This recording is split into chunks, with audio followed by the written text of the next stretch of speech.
Ipapatawag ng Indigenous Political Structure IPS Council ng Tebuli South Cotabato ang isang vlogger na hindi muna nila tinukoy. Kaugnay ito ng viral video na umano'y naglalaman ng pambabastos at diskriminasyon laban sa tribong Tebuli. Naging sentro ng talakayan ang naturang video sa 5th regular meeting ng IPS na dinaluhan ng mga IP leader mula sa 25 mga barangay ng bayan. Ayon pa sa IPS, nagpahayag ng pagkadismaya ang mga dumalong opisyal matapos mapanood ang video dahil sa umano'y paglapastangan sa kultura, pagkakakilanlan at dignidad ng mga Tebuli.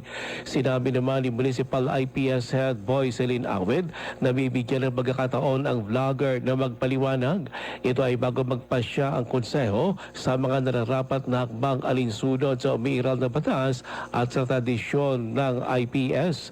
Kasabay nito na nanawagan ang mga lider na katutubo sa publiko at mga content creator na maging responsable sa paggamit ng social media. Hiling pa ng mga ito, igalang ang kultura at karapatan ng mga IP upang maiwasan ang diskriminasyon. Ruel Usano, NDBC Bida Balita.